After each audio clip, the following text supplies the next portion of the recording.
제가 이 TV를 보니까 기독교 방송국에서 동성애에 대해 토론을 하는 장면을 본 적이 있습니다.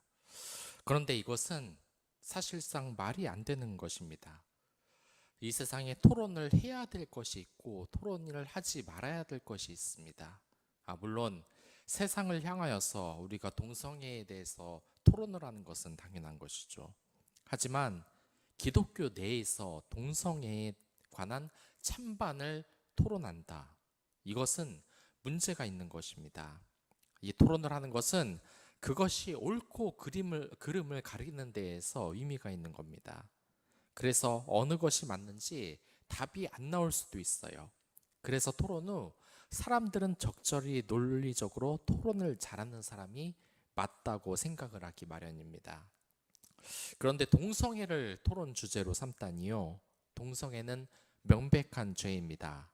동성애를 주장하는 이 기독교 단체들은 정식 교회도 아니며 모두 이단이라고 생각을 하셔도 좋습니다. 제가 며칠 전에 말씀드렸다시피 이 동성애를 주장하는 교회는 절대 건전한 교회가 아닙니다. 그런데 동성애를 주장하는 이상한 단체에서 이 행동하는 이상한 목사를 왜 토론회에서 이렇게 불러서 하는지 그걸 좀 이해가 하기 힘든 그런 점이 있었습니다. 저도 그런 것이 참 그런데 이렇게 잘못된 말씀을 전하는 동성애를 창성하는 목회자가 있는 무리들은 정말 조심을 해야 합니다. 이들은 일정한 교회 목회도 잘 하지를 않습니다. 이상한 시민연대 같은 곳에서 활약을 합니다. 그 중에는 목사도 있다고 하는데 소속이 어딘지도 사실 잘 모르겠어요. 이름만 들으면 알만한 제대로 된 신학을 배운 사람들은 없습니다. 늘 교회에 안 좋은 일이 있으면 달려가서 시위하고 교회를 분열시키는 사람들이 이들입니다. 이들은 생각 자체가 성경적이지가 않습니다. 교회의 비리를 빌미로 교회의 회복을 위해 기도하는 것이 아니라 그것으로 교회 자체를 분열시키려고 합니다. 이 동성애를 주장하고 낙태를 찬성하고 심지어 지금의 성직자 제도가 잘못됐다면서 다 뜯어 고쳐야 한다고 주장합니다. 그러나 여러분들, 목사와 직분자는 교회에 속해 있어야 되지 교회가 아니라 이상한 시민단체에 들어서 매일 교회에서 시위하고 이상한 말로 사람을 현혹시키는 무리들은 좀 이상한 것이라고 생각을 하셔도 됩니다. 이들이 왜 잘못됐냐? 이들에게 나오는 열매를 우리가 보면 알 수가 있습니다. 열매라는 것은 성령의 열매가 있겠죠. 사랑, 희락, 화평, 오래 참음, 자비, 양선, 충성, 온유, 절제의 그 열매 말입니다. 그런데 이상한 시민연대와 영합한 이런 목회자들, 직분자들은 이러한 성령의 열매가 없습니다. 목회자가 교회에서 목회를 하는 것이 아니라 시민단체에서 투쟁하고 싸우는 것 자체가 정말 수상하다고 할 수 있습니다. 복음으로 사랑을 전해야 하는데 사랑은 없고 맨날 교회 누굴 비난하는 내용밖에 없어요. 교회를 비판해서 다시 올바로 교회를 세우자는 것이 아니라 교회를 분열시키고 싶어서 안달이 난 사람들입니다. 특히 이들이 집요하게 짓고 무너지는 몇 가지 문제가 있는데 그중 하나가 바로 11조 또한 헌금에 대한 문제입니다. 헌금은 또한 11조는 성경적인 근거가 명확히 있습니다. 그런데 그들은 이것조차 공격을 합니다. 헌금 자체도 모두 비리를 저지르게 돈을 모아서 욕심을 차리기 위해서 모으는 것이다. 늘 말하는 것이 이러한 식입니다. 그러나 제대로 하나님 말씀을 따르는 교회를 생각해 보십시오. 교회 헌금을 정말 잘못 운영을 해서 그렇습니까? 교회 목회자가 세워져서 교회에 은혜가 없어진 적이 있습니까? 물론 그런 적이 있긴 있습니다. 그리고 시민연대에 속한 그런 목회자들을 한번 잘 살펴보십시오. 그들이 지금 세운 교회가 있습니까? 이름을 여러분들 알면 한번 대보십시오. 물론 이름뿐인 가짜 교회가 찾아보면 나올 수는 있어요. 하지만 진짜 교회는 없습니다. 왜 없겠습니까? 하나님의 기쁜 마음과 사랑이 없는데 어떻게 교회가 세워질 수 있겠습니까? 시민연대 같은 곳은 투쟁을 하는 곳이에요. 거기엔 하나님의 사랑이 있을 수가 없습니다. 사랑이 없으니 그런 곳은 교회를 세우지 못합니다. 맨날 교회를 부원연시키는 투쟁만이 있는 곳입니다. 그리고 목회자인지도 잘 모르겠지만 자신들이 목회자라고 우기니 한번 그렇다고 칩시다. 그런데 그런 거짓 목자에게 절대 현혹이 되어서는 안 됩니다. 목회자란 가난한 이들을 위해서 목숨을 걸고 한 영혼을 위해 기도하며 사랑을 전하는 사람입니다. 이상한 말장난이나 하면서 교회를 분열시키고 투쟁하는 사람이 결코 아닙니다. 물론 나쁜 일을 벌여서 욕을 먹고 벌을 받아 마땅한 교회들도 물론 있습니다. 하지만 그래도 다량스럽게 생각해야 될 것은 아직 많은 교회들이 이 불우한 이웃을 도우며 선한 복음을 전하는 사역을 하고 있다는 겁니다. 아무튼 본론으로 돌아와서 오늘의 본문을 보면 헌금에 관한 이야기가 나옵니다. 여기에서 헌금의 특징 하나가 나옵니다. 29절을 보면 헌물을 드린 모든 사람이 하나님께 자원하여 드린 예물이라고 쓰여져 있습니다. 그렇습니다. 헌금이란 어디까지나 자발적으로 하는 것입니다. 사랑이라는 것은 한 가지 특징이 있어요. 그 사람의 자유를 존중하는 것입니다. 이 자유와 사랑의 관계는 뗄래야 뗄 수 없는 관계예요. 저는 몇 개월 전에 질문을 받은 적이 있습니다. 예수님이 우리를 위해 십자가에 죽으셨다. 그래서 그 핏값으로 우리 죄값을 모두 갚아주셨다. 이 말대로라면 이제 이 세상의 모든 사람이 구원을 받아야 정상입니다. 예수님이 우리를 위해 죽으시고 핏값도 흘리셔서 대신 갚아주셨기 때문입니다. 그런데 왜 교회에서는 세상 사람들이 모두 다 구원을 받지 못했냐고 말을 하냐는 겁니다. 여러분들, 왜 모든 사람이 아직 구원을 못 받은 것일까요? 예수님이 모든 사람을 위해 이미 십자가를 지셨는데 그것은 사랑이 자유를 포함하기 때문이에요. 예수님은 십자가에 달려서 십자가의 사랑을 우리에게 보여주셨습니다. 그런데 생각을 해야 될 점이 있어요. 예수님이 십자가 사랑을 우리에게 보여주셨지만 그 구원의 선택은 우리가 해야 되는 겁니다. 십자가 사랑을 받아들일지 받아들이지 말지는 우리가 선택을 해야 돼요.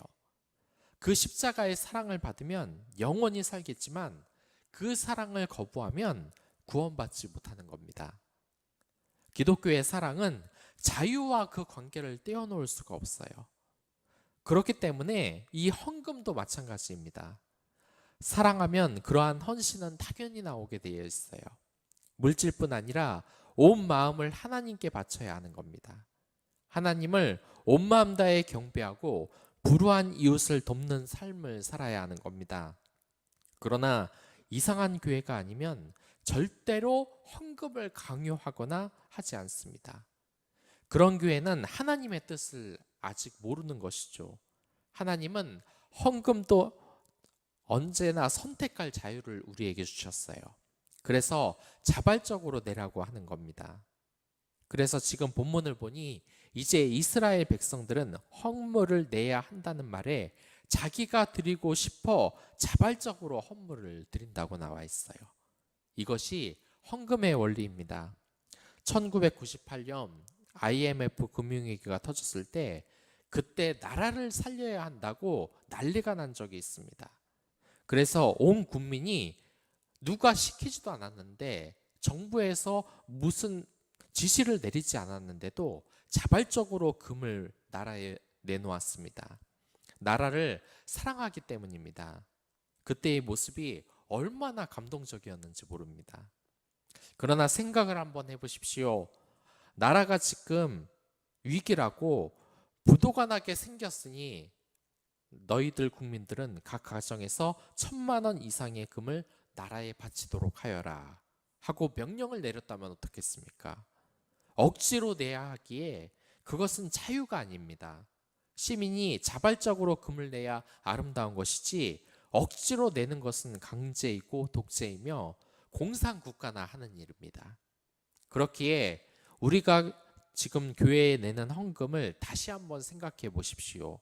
이상하게 교회를 뒤흔드는 무리가 맨날 11조 내면 안 된다, 그런 목소리에 현혹될 것이 아니라 내가 지금 이 헌금을 정말 하나님께 헌신하는 마음으로 드리고 있는지, 그냥 형식적으로 내는 것이면 그건 올바로 헌금하는 것이 아닙니다. 하나님은 자발적으로 예물을 헌신하는 마음으로 드릴 때 기뻐하는 것입니다. 그걸 억지로 빼앗는 것도 기뻐하지 않으세요.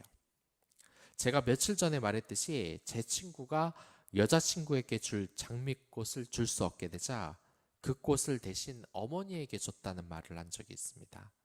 그러자 이 어머니께서는 겉으로는 티를 안 내면서도 너무 좋아하셨습니다.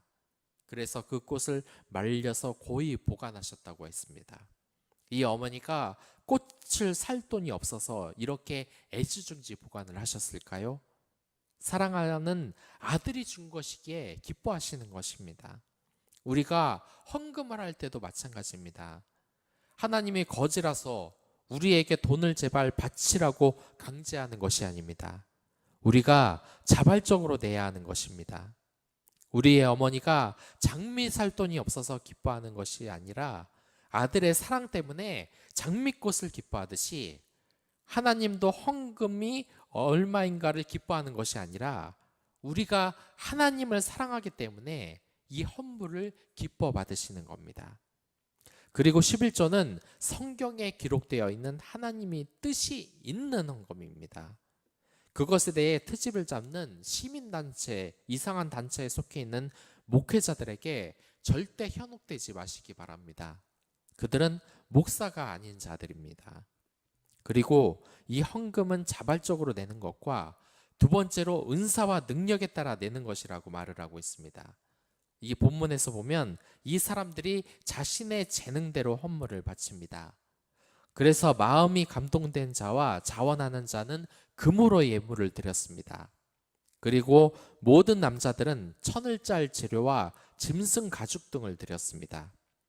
그리고 재주가 있는 여자들은 실을 만들어 바치기도 했고, 백성들의 대표들은 값비싼 보석들과 기름 그리고 향품 등을 가져왔습니다. 하나님은 우리에게 없는 것을 결코 요구하는 분이 아닙니다.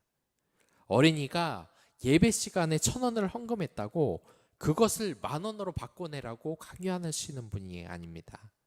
중요한 것은 내가 처한 그 상황에서 최선의 것을 하나님께 드리는 것이 중요한 것입니다.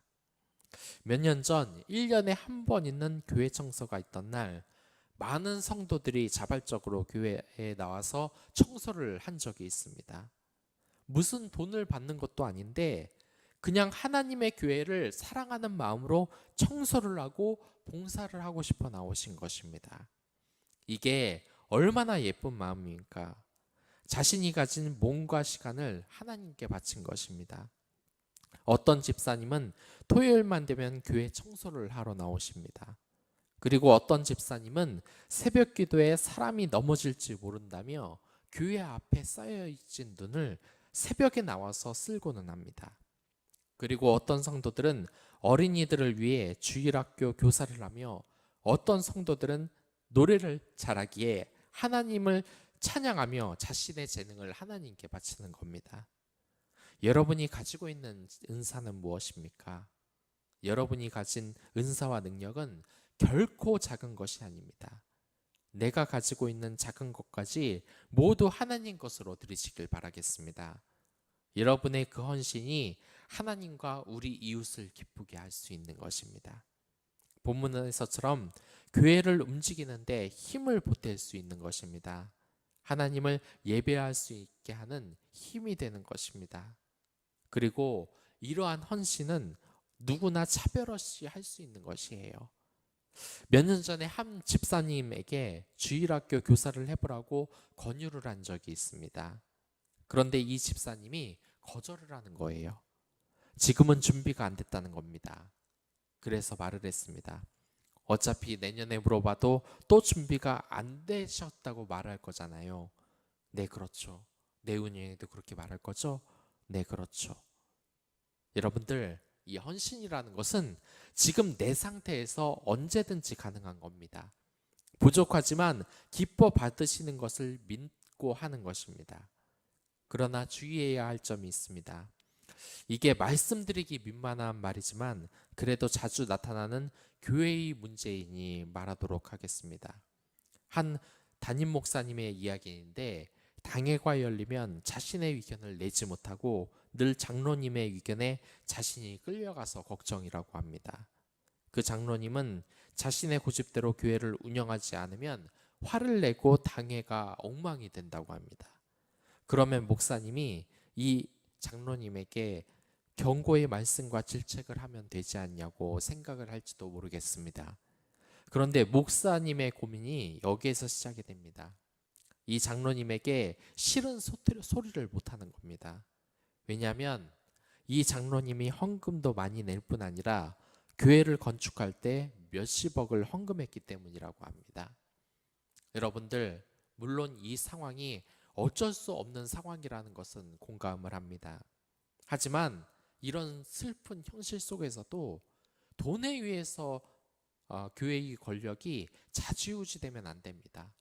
그것은 교회의 결국 악이 되는 일이에요. 이 헌금이 그 교회의 운영에 먼저 돼서는 안 되는 겁니다. 교회의 운영은 오직 예수 그리스도의 원칙이 우선돼야 되는 것입니다. 혹시 이 교회가 세상의 것을 따라가는 것은 아닌지, 이 헌금의 원리도 세상을 따라가는 것은 아닌지, 그래서 말도 안 되는 시민단체에 속해 있는 이러한 목사들이 이 교회를 지금 어지럽히고 있는 것은 아닌지 우리가 생각해 보아야만 합니다. 이 모든 것은 하나님의 것입니다. 그래서 이 하나님의 이 헌금은 자발적으로 내는 것이며, 또한 그 사용 또한 늘 성경적이어야 하는 것입니다. 그리고 여러분들, 오늘도 헌금하시기 바랍니다. 돈으로 내라는 말이 아닙니다. 오늘 그 여러분들이 속한 공동체에서 자신을 헌금으로 드리시길 바랍니다. 내 몸을 희생해서 이웃들에게 사랑을 희생하시기 바랍니다. 이렇게 뭔가 마음을 바치는 것도 바로 헌금이라고 할 수 있어요. 오늘은 우리의 이웃들을 위하여서 여러분들 어떤 헌금을 하시겠습니까? 그것을 기도하며 실천하는 하루가 되길 기도하겠습니다. 그럼 다 같이 기도하도록 하겠습니다.